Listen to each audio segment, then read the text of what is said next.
Hey, welcome everybody to the Talent and Strategy Show here on the Success is a Choice Podcasting Network. As normal, this show is made possible by our friends over at Affinity Recruiting and Consulting. Find out how they can help you to advance your mission or maybe even improve your bottom line. Check them out at affinitytoday.com. As normal as well, we have Ruston Pierce, our co-host, former coach of all different kinds of sports, former headmaster at schools, former development person, current president of Affinity Consulting. Ruston, welcome back to the show. Good morning. And our very, very special guest today is Eric White. Eric White is the director of special projects for Coach Burt Enterprises, Micheal Burt Enterprises. He's also a former Division I basketball coach, a former head coach at the high school level for basketball. Eric White, welcome to the show. God, it's so much fun to be with you guys today. We've already had offline. We've already had a good podcast anyway. This, if it gets better, we're going to be in for something. Yeah, we've already been going for hours and hours and hours. So maybe we need to package that up and sell it as a DVD, sell it as to the premium members. But yeah, appreciate you being with us on the show, Eric. I mentioned just a quick little bio of you. Give us a 30,000 foot view, kind of give us a more in-depth view of who Eric White is and maybe why we even have you on the show. Tell us. Oh man, that's so good. Yeah. So some simple beliefs, man. I believe everybody needs a coach in life. I believe people that do train and invest time, energy, and money into their development, their health, their relationships, their walk with Jesus, always outperform others in life that don't do those things. I do believe in training people in the heart, mind, body, spirit concepts. I believe we are people who need to engage in those levels. Man, I was born in Alabama. I've always wanted to coach. I coached even in high school as I was sitting on the bench with my high school football coach playing JV basketball. Man, I just can't imagine doing anything else than investing time, energy, and money into helping others. My goal is that people I work with get an increase in their life, their business, their relationships, their walk with Jesus, whatever it might be. Even today, I hope we leave here. I hope I can leave you guys with some nuggets and an increase in life. And so that's the spur of the moment. That wasn't prepared, but that's what I got, man. Eric, you've been involved in coaching and in sports most of your life. Who are the people you would consider like your favorite teams, favorite coaches, and why do those individuals stand out to you? Well, the first person that I ever remember playing basketball that was a female, and I coached female athletes, was Dawn Staley.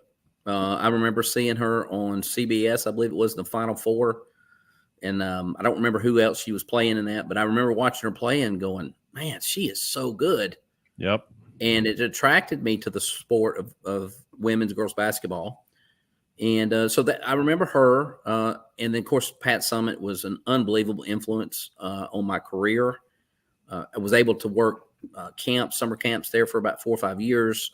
I worked with people that were close to her and her network, and spending time with her next to her at those camps was invaluable. But another influence I had at a very young age was Don Meyer, who was the boys coach at Lipscomb. I worked camps for him, and he lit my fire. I can remember sitting in McQuitty Gym. He lit everyone's fire. Yeah. I can remember sitting in McQuitty Gym in I was sweating from head to toe. And I was sitting on the baseline and he was running his guys through drills. And I had a religious experience with a game of basketball, man. I had never seen anything like that in my life. And I told him afterwards, he came over to me and said, what do you think about my team? And I said, man, that's all I want to do the rest of my life. I want to be in the gyms with guys like this working, and that's it. And so, those teams were big for me. I follow Coach Saban at Alabama because he teaches his guys toughness. I heard a quote from him just yesterday that rung with me. He said, what breaks you? This is how we determine how mentally tough you are. Is what breaks you as you're working through life. It's such a good quote, but I follow him. I grew up a big Yankees guy. I have a unique story with the Yankees, but those are some of the teams I like. This year, I'm not a big NFL guy, but I love the quarterback at Cincinnati and the quarterback at Buffalo. They just have a toughness, a grittiness to them that lead. They lead their teams well because the teams play like that, So those are some people. I love the Golden State Warriors because the way they play offense and how they play together and the freedom they play with to create on the court. So those are some of the people that I follow. My high school basketball coach was a former assistant under Coach Meyer at Lipscomb. So we ran the entire Lipscomb system. Everything was Don Meyer to a T. I'm pretty sure that my high school coach ran everything Coach Meyer did because he was still afraid of him. Yeah. That's so good. Yeah. Who was it? Steve Carpenter. Okay. Yeah, I didn't know Steve. Yeah, that's cool, man. Yeah, for those of us in the Southeast in this area that were basketball guys, you just knew who Coach Meyer was. A brand of his own. Oh yeah, right. Yeah. I went to a coaching clinic once, and he got so angry at his players during the clinic, they just ran suicides. Yeah. And never stopped. He just turned his back on him and did the entire rest of the clinic with all the coaches in the seats, and never once looked back. And they just had the entire rest of the clinic. I want to tell you a Meyer story. So I'd worked camp out in Colorado. This was in 93 or 4, and I had been to Boulder, Colorado to work, and I had flown back into Nashville to work his camp. And so they kept calling his secretary, and I said, I'm going to need a ride from the airport. It wasn't Uber at that time. And so I said, well, I don't really have anybody to send. So I called her back, and, when I landed in Nashville, she said, yeah, I got you a ride there. It's going to be a yellow truck. It's actually Coach Meyer. And I thought, I just about used the bathroom on myself. I thought, you got to be kidding me. And so anyway, we get back into Nashville, and he said, man, I need to stop and get some gas. And he said, I'm going to go in and pay. He said, just fill it up. So I'm filling up the gas, and he comes back out, and he's staring at me. He's looking at me up and down. And I said, kind of looking at him in the corner of my eye. I was like, this is getting weird. And he said, how fat are you? And I said, well, Coach, I'm a little overweight. No, he said, I'm afraid I don't know if you need to work camp this week. You're going to die because you're so fat and out of shape. And I said, about the time I finished my up in gas, he said, let's go on to campus. And so that's all he said the rest of the night.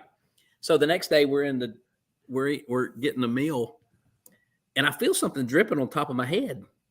And I was like, what is that? I look up, and it's him standing over top of me, eating a triple-decker chocolate ice cream.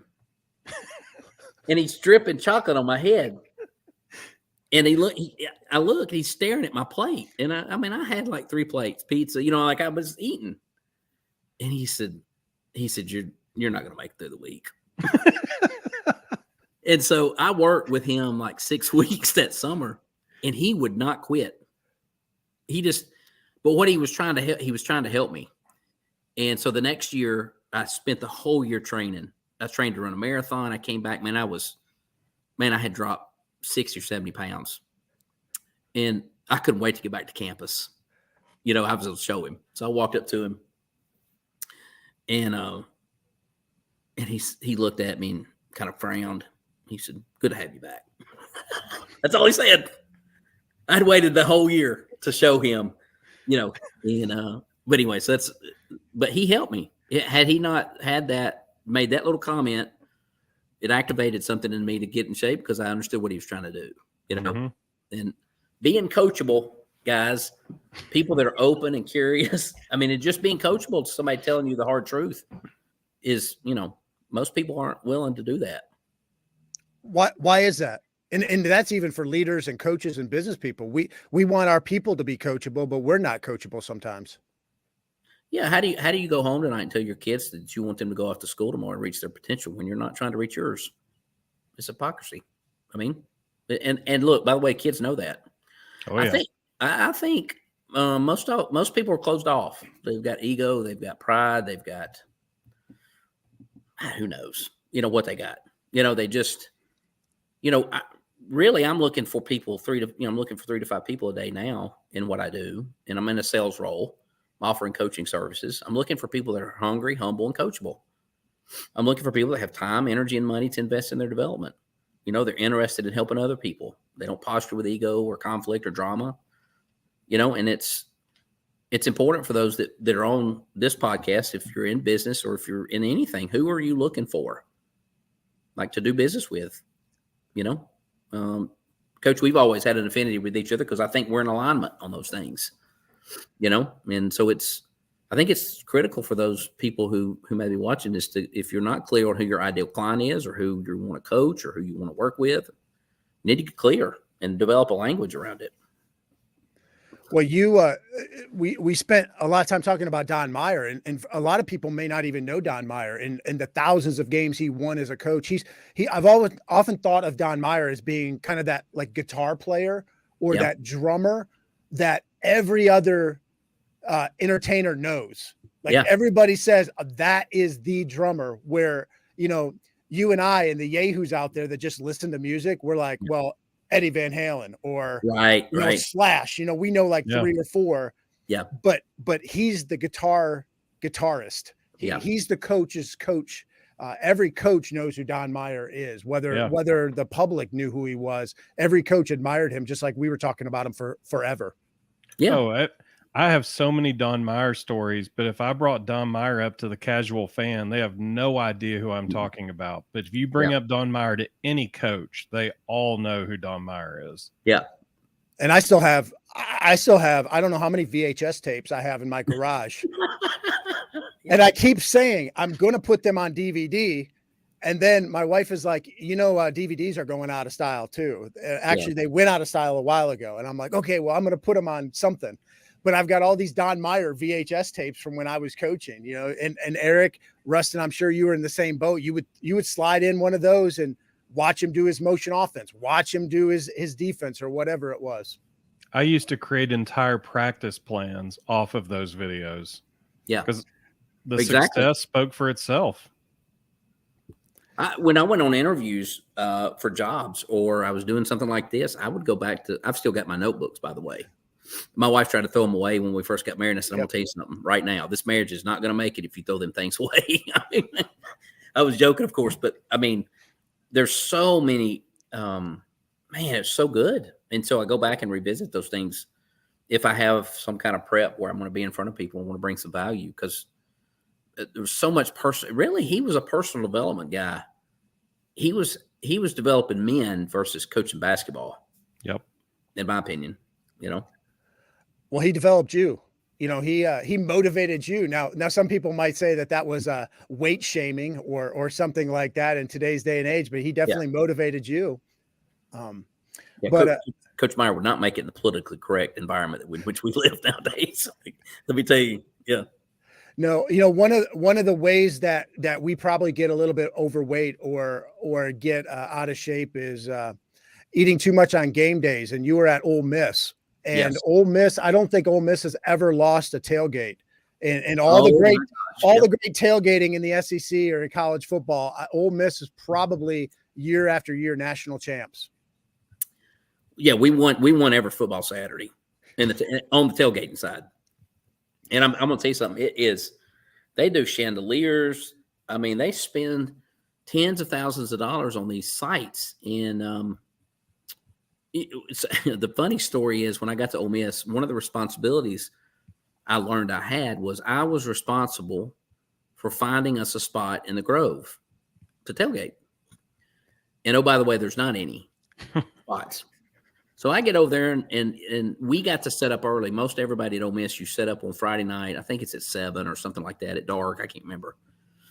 But we were able to set up on Friday. So Friday I went over there first thing and set my tent up and had us a spot. And I get a call about an hour later and said, from one of the administrators, I think it was actually the AD. And he said, "What have you done in the Grove?" And I said, "Well, nothing. I've set up the tent." He said, "Well, you set up in such and such a place and you can't set up there." And so he said, "I need you to get to the Grove immediately." Well, this guy who's a lawyer, he was actually involved in the tobacco lawsuit, if you guys remember, a while back. He'd made a bunch of money. And he was not happy with me. And I get over there and I'm explaining it. He said, he laid the law down. And so I went back and I said, I'll figure this out. And so he calls me back the lawyer does a couple hours later, and he says, maybe back over in the Grove at 5 o'clock tonight. And I thought, oh my God, I'm gonna need security. I get over there, and he's got 2 lawn chairs and a cooler and 2 glasses of bourbon set up for me and him. And he said, this is a negotiation, sir. We're going to negotiate over a couple glasses of bourbon and figure this out. And at the end of the night, I had the best friend in my pocket that ever was. And we had the spot, and we had the best time together. And we were hosting Alabama that weekend. This is the year that Hugh and those guys beat Alabama. So to add to the misery, ESPN showed up. And we get over there, and ESPN tells this guy and me, we can't sit up there. We're in their footprint. So we had another glass of bourbon with the ESPN producer and explained to him, this is how we do it, right? And this is where ESPN could fit into our plans. And so I still got the ESPN producer's phone number in my phone. We didn't have to move. And so I learned negotiation at a very high level from this lawyer, who was excellent, by the way. Never raised his voice, right? Never was confrontational, never adversarial. The most Southern gentleman you've ever met, who ran the Grove to his benefit. So the ESPN producer comes to me and he says, hey, I've got to find some work for Katy Perry before she comes on stage to stand, to just, she's going to be there for 2 minutes maybe. And so I said, well, she can just come here in our tent. So, of course, all our kids are there, and I don't tell anybody this, even my boss. So here comes Katy Perry with her little security detail, and she walks right up to me. She says, hey, Eric, what's going on? And I said, nothing, Katy, what's going on? And we're just sitting there chatting it up, and everybody's looking at me like, what? How do you know Katy Perry? So that's what goes on at Ole Miss. Is that. And the last thing I'll tell on that, we can move on, but we go to a local establishment after we beat Alabama. And Katie's on stage, right, doing her thing. And I'm standing down there minding my own business, watching after the people that I was working with just to make sure, And Katie looks at me and she says, I'm going to jump, catch me. And I said, no, right? I'm not catching you and you're not jumping. And the next thing I know, on the front page of the Jackson newspaper is me holding Katy Perry in an awkward spot because she had jumped into my arms, right? So that's a tailgating story that I'll never forget. I mean, but that's the kind of stuff that you get to do at SEC schools is, right? Interact with people who, are influential. They're just having fun.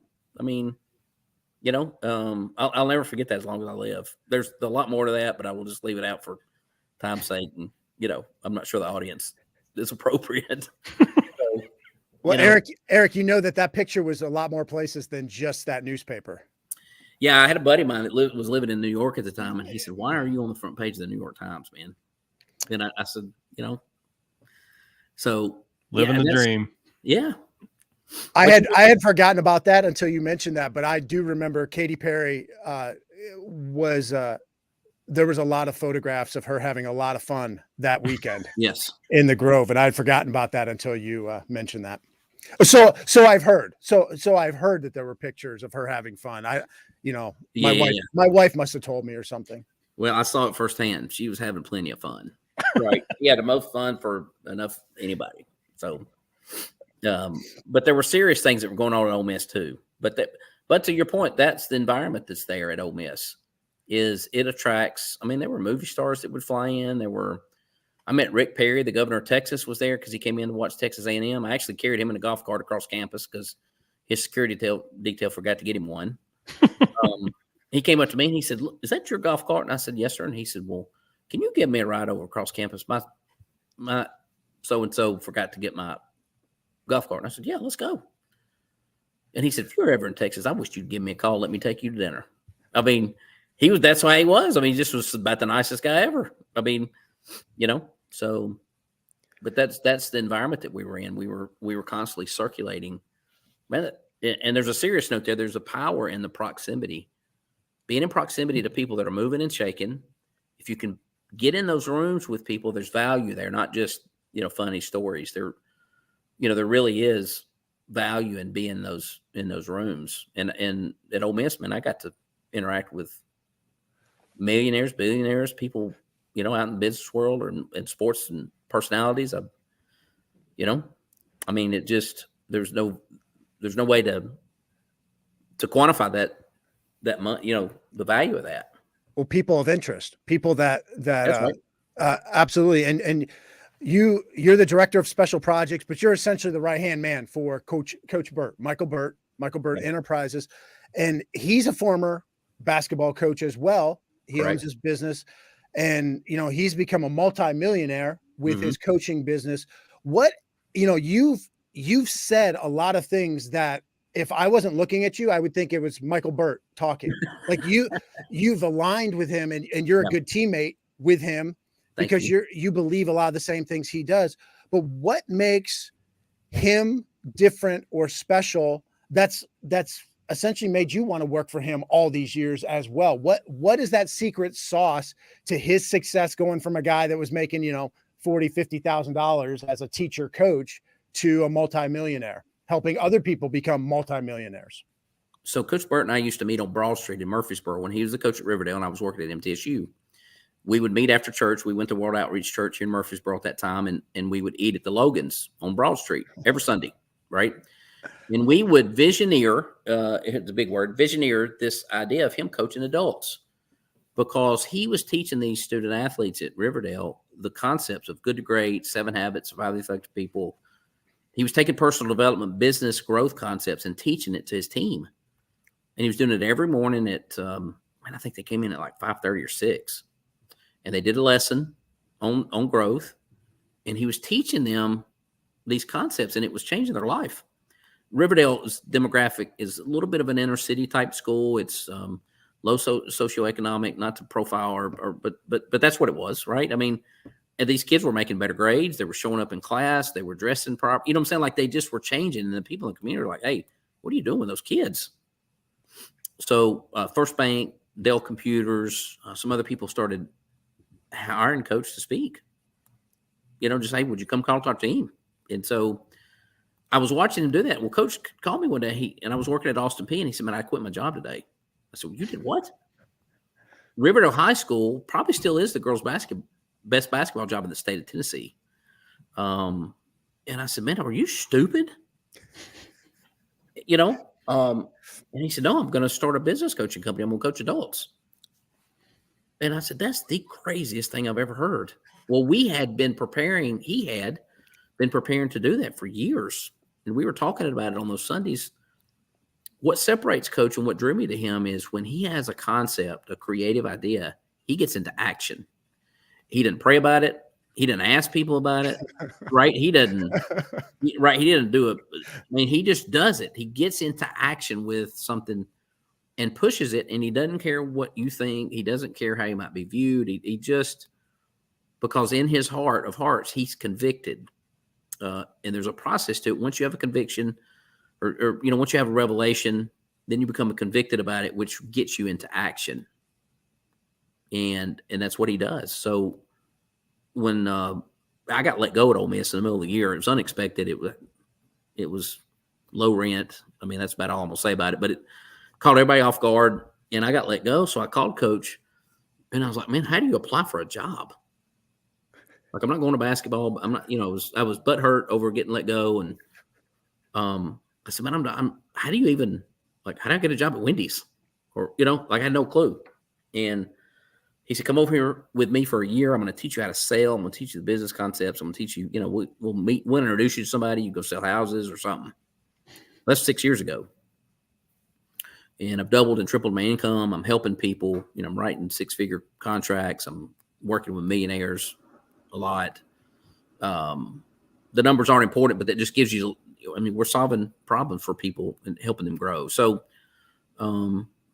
that's really what I just saw him as an action taker. And I trusted him coming out of that. Really, God put on my heart to come here that I was going to meet somebody through my work here that was really going to propel me to do what God had prepared. for me and my wife to do. And so that was 6 years ago, man. Our lives changed dramatically. I mean, I can't even. The fact I'm on a podcast is, anybody knew me before would be like, "What's he doing on a podcast?" You know. Well, So, you've pretty much arrived now, being on the Success is a Choice podcasting network. There's not much. A resume builder. Pretty much Rogan is the only thing left for you to accomplish. Check off. Well, I told Coach, I said, I'm going upstairs to do a podcast with Jamy Bechler. He said, how'd you get on that? I said, come on, man. It's not like I'm, that's how we get on each other. But no, it was, yeah. I mean, I've done a handful of these, and it's just trying to bring value. I really have a heart for helping people. I want them to get an increase in their life, and I feel like I've trained enough to be able to bring some value in these kind of things, but they're fun too. So Jamy always says great teams have great teammates. I've run some pretty large organizations, and we were always more successful when I had really good people around me. Because left to my own devices, I would have crashed it into the ground. Yeah. So, the idea of the number two person is really, really important. Yes. When you think about your role with Burt Enterprises, what are kind of what are the characteristics of the number two person, and how does that person function to make the CEO better? That's a great question. I think, first of all, a unique skill that I have, it was gifted to me by my creator, is that I love to service the dream of another person at the highest level. That is a skill I have. And so I think when you look at a good number two, I always woke up in my basketball career, even today, and my first thoughts are, what do my clients need from me today? Right? What do they need from me? If you go back to the basketball world, I would wake up and say, what does my head coach need from me today? What problem are we trying to solve? What effort do I need to bring? Is it just bringing good energy and good attitude because we lost last night at Tennessee and got our butts kicked? Or, I mean, you know what I'm saying? Like, just so it's an outward focus versus what can I get from today? It's, how can I bring value to Jamy and Ruston today? Right? It's that mindset of, I'm a part of this organization and I was hired to do a job. And so I'm going to bring value today. I'm going to solve problems for people I work with. My focus is going to be on helping them. I would tell my players, is my job, my primary role is to help you be an All-American at Ole Miss, for us to win an SEC championship, for you to get drafted into the pros, or start a family when you leave, or start a business. So if I can help you do that and build momentum towards that, I will have been successful. So I think a good number two wakes up with that kind of focus, and they just put unbelievable energy, motivation, and energy, ideas. They bring a creativity to the organization that's needed. Well, when I asked you to give me kind of a 30,000-foot view at the start, or talk a little bit about yourself, it was reminiscent of when I will hear Coach Burt talk about EOS, explanation of services, or essentially being able to package what it is you do, or who are you, what it is you believe, put all that in a nice little package. What is the importance of being able to explain your services, or explain what it is you do, or who you are, or what you can do for somebody else, whether you're a business person or a coach or even a family member? How important is that? Why is that important? And maybe how can we do that a little bit better?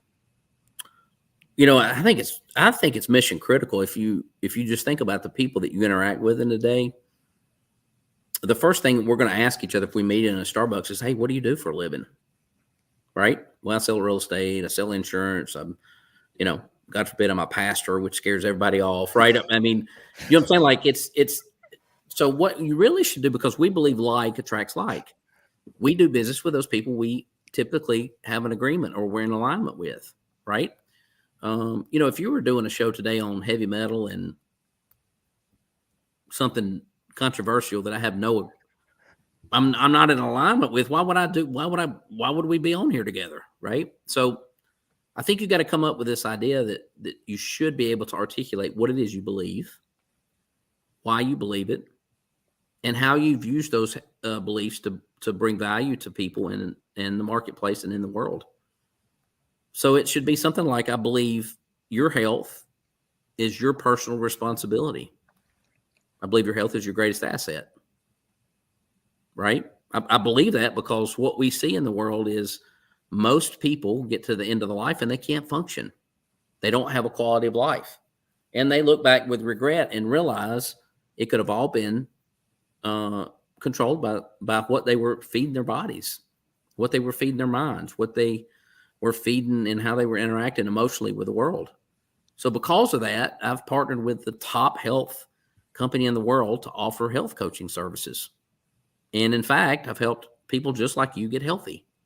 See, I didn't mention I'm a health coach. I didn't mention any of the companies, and then I would just look at them because you could tell they're either running away or they're like, no, tell me more, man. That's awesome.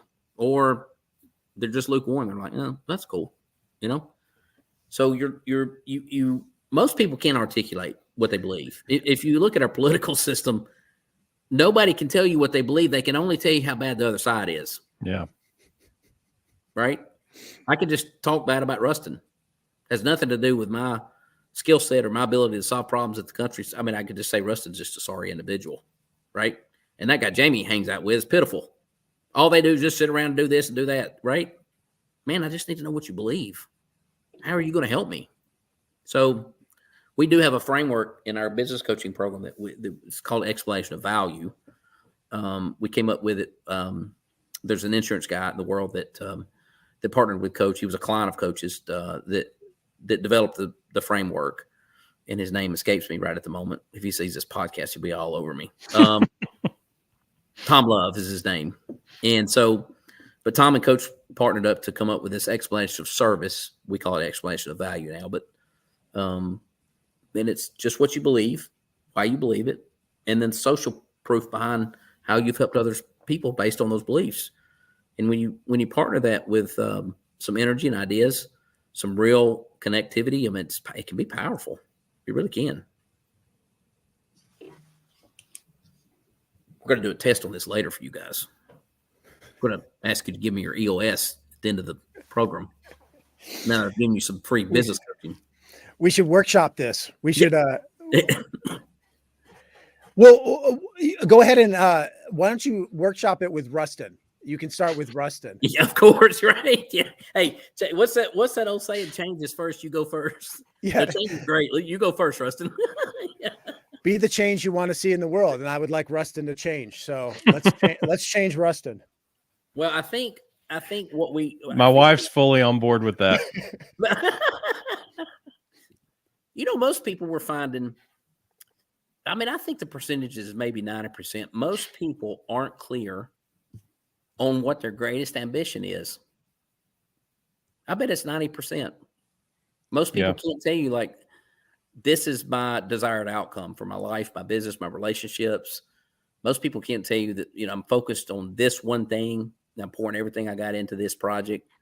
They don't have an ambition. They don't have a vision. And because of that, I think many of us are just sleepwalking. I think many of us are sleepwalking through life. And it's not a great quality of life. It's not a great healthy way to live. It's definitely not helping the society as a whole. But many of us are not living the life that we were born to live, I think. And that's why people should invest into coaching and personal development. That's why they should get involved in their churches and go to, get in small groups. And you got to be curious about growth, in my opinion. Whether it's buying a book or listening to a podcast like this, or, just investing into yourself is critical during these days, in my opinion. Well, I do think it's important to be able to articulate not just that, okay, we're so caught up on labels or so caught up on job occupations, and I'm no different than anybody else. Mm-hmm. We want to label people. Eric White comes on the show. I want to label him. He's a former Division I coach, former high school coach, director of special projects for Coach Burt. We want to label people, but I do think it sets us apart or differentiates us in a better way, in a good way, when we can move beyond that. Yeah, I don't think we ignore those labels, but I think we need to expound on them a little bit more but this is what this looks like. And this is what, hey, I'm a basketball coach. Okay, well, there's thousands and thousands of basketball coaches, right. but when you're a basketball coach who maximizes my athlete's strengths, we minimize their weaknesses, we aspire them to reach their potential. Now, all of a sudden, if you can work that in, now all of a sudden you're a little bit different. You're not just someone with a whistle. Well, I think all three of us are trying to solve problems in the world. We're trying to monetize. We're trying to make more money for our families, trying to have a bigger impact. So we gotta get clear on what our special is. Like, what are we specialists at? Generalists make general money, as Coach Burt says. So you wouldn't go to your local hospital and need a brain surgeon and be like, yeah, just anybody you got, right? No, I want the best guy. Who's the best guy in here, right? What's her name? His name, right? Let's get them hooked up, because that's what I need. I need brain. So you gotta get clear on what problem you want to solve out in the world. And I think you got to focus on maybe what your conscience is telling you to do. Like, what do you enjoy doing? What are you good at? What do people tell you you're good at? So you're a good podcast host. You guys make this easy, right? So, but that's a talent. That is a real talent. It's a skill, and you're bringing information, content, value to the world. So you're solving a problem. See that? And the more specialist, the more special you get at that, the more skilled you get at it, the more money you'll make. That's simple. Well, we need to, producer Zach, we need to make sure that we clip that segment right there. And, Hey. And we need to definitely, if you can inbox that or email that to my wife, so she would start watching the podcast. Yeah. Let me tell her all she needs. Why do we need to talk all the time? Just watch my show, listen to my podcast. You'll find out everything about me. But fortunately she doesn't. So, but that's why I've just started on TikTok now. Okay. Just started on TikTok because I figured that was the only way to communicate with her. That was the only way she would watch my stuff. Those are the dances I need to see. Yeah, that's right. I haven't yet danced, but yeah, we finally got a TikTok. Now it's not on my phone. I don't need China spying on me, but it's on producer Zach. It's on his phone. So okay. I'm going to need a Coach Bechler in Costco breaking it down video. Yeah. Come on now. The world needs more of that. We may the world. I'm not sure the world needs more of that, but or any of that. But yeah, absolutely. How can you differentiate yourself? How can you niche, or how can you be, like you said, a specialization? You don't want just a generalist doing brain surgery, as you say. So right. That's so important. Yeah, so I think what we find out in the world is just investing in personal development. See, when I first started talking to Coach about coming over here, I was skeptical. It's like, this is smoke and mirrors. This is some kind of Ponzi. You know what I'm saying? Like, I was closed off. I was like, man, I'm not getting in the middle of that. I'm going to end up in jail. But at the end, but at the end of the day, we really are helping people. But here's what I've learned in working and helping a guy like Jamy or Ruston. I've actually grown through that process, because I have to be really good at helping you. Well, the only way I get good at helping you is learning, studying, copying Coach Burt. When I first came to him, I was scared to death when we would do our outbound sales activities. I'd go hide in the bathroom. True story. As a 46-year-old man, we worked next to this mortgage company, and this guy would always come in at the same time I was hiding. He's like, man, you okay? But I was terrified. And so what I would do is just follow Coach around, and he would say something, and I just would interject what I heard him say, whether it was the right thing to say or not. But over time, I got good. I mean, and I'm able to. It's been hard. I've overcome fear. I've overcome some internal considerations about selling somebody something. I've overcome asking somebody for their credit card, was not easy, right? And then I've overcome the ability to present value to somebody and say, this is how this could work for you, right? If you do this and it works well, this is how it could work. Which credit card would you like to put it on? Right? It's hard. CoachBurt.com. CoachBurt.com. And they just recently took off their tagline that says, not a Ponzi scheme.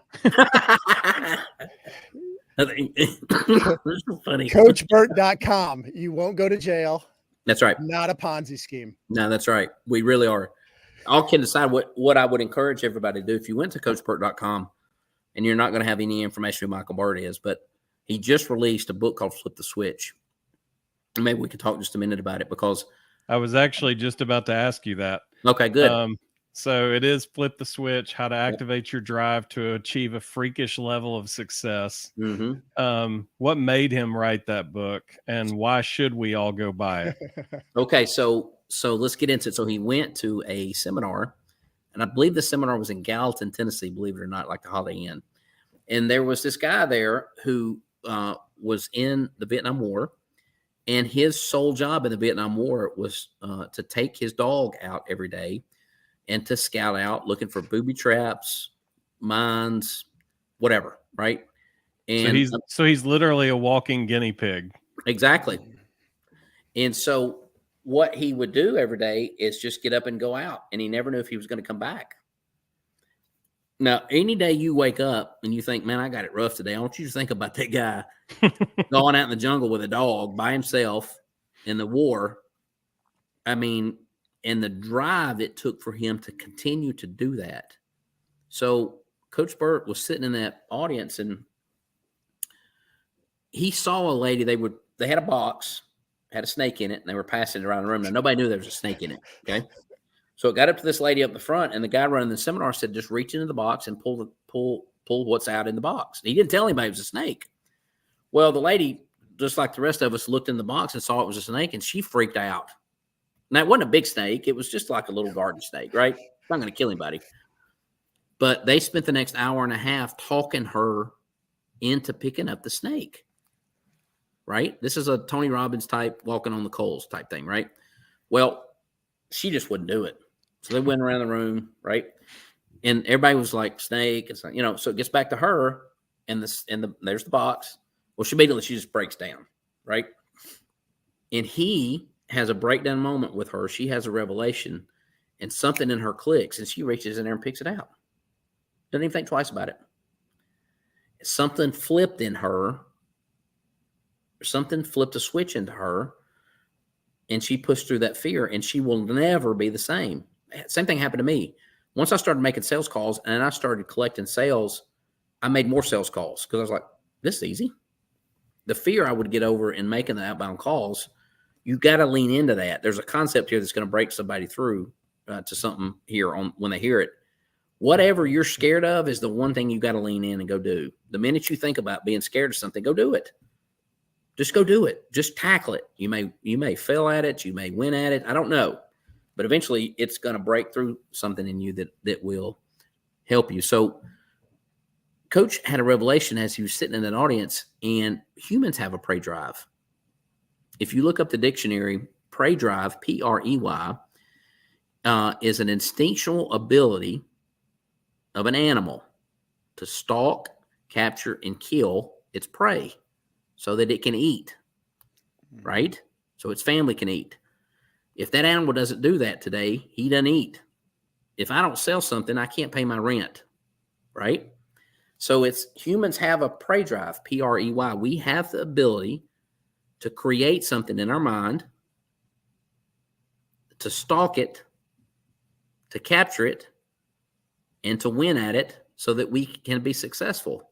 Now, sometimes the prey drive concept is confusing, but think of it this way. Each one of us are different.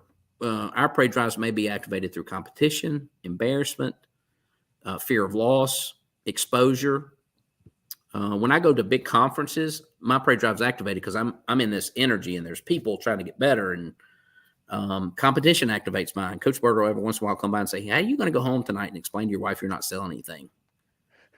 Right? And he'll just walk off. Kind of the Coach Meyer moment, right? Chocolate on the head, right? It activates me. I'm like, I'm going to tell you what, I'm going to show you about the sales thing here, right?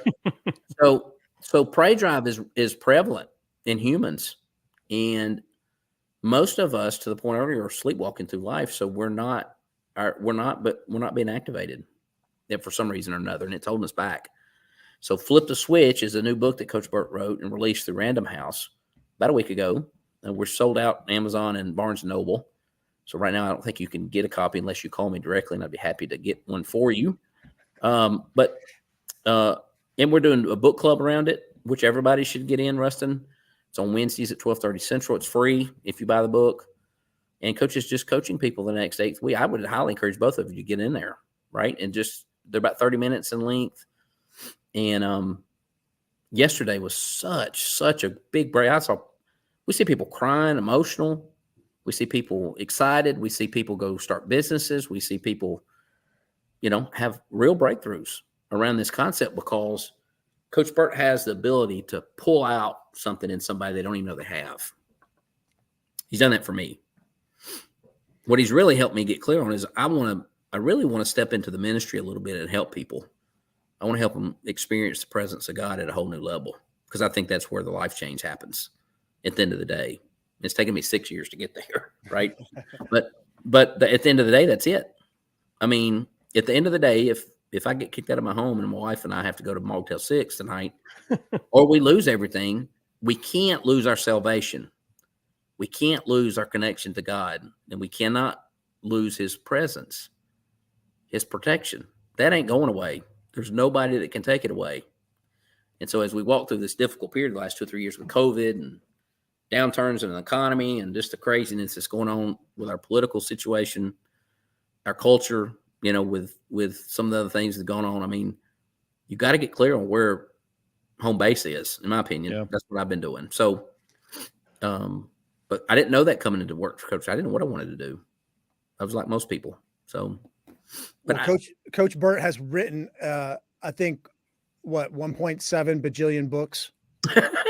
Yeah. He's probably downstairs writing another one right now. Yeah, he Flip the Switch came out last week, but next week there'll be another one. No, but he's written a lot of books other than the one that just came out, Flip the Switch, which I'm excited to read. What has been your favorite book other than that one of Coach Burt, or maybe the one that was most significant or most memorable to you? Well, I think he wrote another book that's real close to Flip the Switch. It's Everybody Needs a Coach in Life. And all that stuff can be found at coachburt.com. But Everybody Needs a Coach in Life is foundational. It explains to you why. See, we would tell you that, Jamy, you're a coach. Ruston, you're a coach. In your network, you're bringing value to people. You're encouraging people. You're leading people. You're correcting and holding accountable. That's a coach. You're bringing value. So if you're running an organization, I don't think you're a CEO. I actually think you're a coach. And what business people are starting to realize is I am coaching people. We get calls every day from people, man, I'm tired of these folks. They won't realize their potential. They won't show up to work. I can't hold them accountable, all this kind of stuff. Well, we got to reframe your mind. You're not a manager. These are not things that you're managing. These are people, and you have to lead, coach, hold accountable. And so I think anybody that's running an organization, whether it's a little league ball team, I mean, you're definitely coaching those little kids, right? They're looking for you for whatever, right? So that's how. So Everybody Needs a Coach in Life. I think Coach would be another book. I think people would find some value. So when does the next Eric White book come out? So, golly, yeah, So, do you guys know who Bob Goff is? He's a Christian author. Okay. All right. So, have you ever seen Bob in person? Well, I'm about to tell you a story. I got plenty of stories. Because Bob's a lunatic. He is crazy, right? I wish I had sent you the picture so you could put it up online. He's my guy, Bob Goff. I've read all of his books. I've studied them. And I look up one day and New Vision Baptist Church in Murfreesboro is advertising Bob Goff in person. And I said, You've got to be kidding me. I live 2 minutes from there. So I go home and I grab the kids and the wife and everybody said, let's go. We're going to church. It was like Thursday night. They all looked at me like I was stupid. And they were like, who am I watching? And they didn't know who Bob Goff was. So we get there and he's amazing. I mean, he's unbelievable. If you've not seen him in person. Oh, the man is like 30 Red Bulls in at all times. It's so good. And so he gets done and I'm like, man, I'm not gonna get to meet him. And they said, Bob's gonna be out back taking pictures with everybody. So we go out there and we stand in line and my wife and kids are like, man, this is ridiculous. What are we doing? And we get up there and he takes pictures with the whole family. I wish I could show it to you. And He's got his arms around us. And he looks at me, Ruston, and he says, "You got a book inside of you, don't you?" And I had been God's put on my heart that I need to write a book, right? And I said, "Yeah." And he said, "Well, you need to start writing every day. Take 20, 30 minutes a day and brain dump. Whatever's on your mind, just write it down." Yeah. And so you'll look up in a year and you'll have a book. That's what he told me. That's so advice. I heard Bob speak at a conference once, and it wasn't a typical conference, but there was probably 5,000 people in attendance, and he is walking around on stage doing a 2-hour seminar on finding your purpose. Yeah. And the entire time he's pulling balloons out of his pocket and blowing up balloons and handing out balloons to everybody in the crowd. Yeah. And you're like, what is going on? Yeah. And then at the end of the 2 hours, he tied it all together, and you're like, holy cow, this dude's been blowing up balloons for 2 hours, and now it all makes sense. Yeah. It's so good, isn't it? It's unreal. It's practical. It's easy. It's funny. It's engaging. It's not intense. He's just, he is a master communicator, isn't he? Yep. It's amazing. So Eric, when should we expect the book Ice Cream on My Head and Katy Perry in My Arms to be released? I love Ice Cream on My Head. That's actually going to be my title. That's it. Jamie only wants a small royalty. Oh yeah. I'll get some kind of legal agreement in my inbox later. Well, we like to wrap up the show with some takeaways. I know my takeaways are I've had a hard time getting away from either Katy Perry, or Ponzi schemes, but we love to wrap up with final takeaways or things that you just want to leave our audience with. And we'll start with Ruston, and then we'll finish up with you, Eric. Okay. So I left normalcy and continual set income to go into a world where I have to go generate my income. And so the thing that probably stood out to me was the idea of the pray drive. Because I have those days. I have days when I wake up and I'm like, I don't want to do anything today. And getting motivated just to get into the day and do what you have to do, especially if you're working virtually, can be, it almost feels just impossible. So the idea of the pray drive definitely stood out to me. That spoke volumes, and it was a good reminder of, the question Michael asked you of, how are you going to go home and tell your wife tonight that you didn't sell anything today? Yeah. That's real. It is real. Thanks for sharing that, man. It's good. Eric, what about you? What are your parting thoughts? What's your final thought for all of our listeners? Yeah. So I think there's power in proximity to people who are doing big things. You guys are trying to bring value to the world by doing something simple as a podcast. So I respect and admire you for doing that. Applaud you for bringing this to the forefront for people to get engaged with. So I think there's power when you exchange energy and ideas with serious people, and you can have fun. Business does not have to be dull. We've had fun today. I have. I don't feel that great. I didn't really want to do this today, to be honest with you. But here's what you got to understand. Amateurs don't listen to their feelings. Professionals do what's required of them, regardless of how they feel, right? And so I think my takeaway is just the energy and the ideas we exchanged today, had the fun we had. And I just am so appreciative of the opportunity to spend some time with you guys. Well, we appreciate you being on the show. Once again, his Twitter is at Coach E. White on Twitter. Yes. And go ahead and go follow him.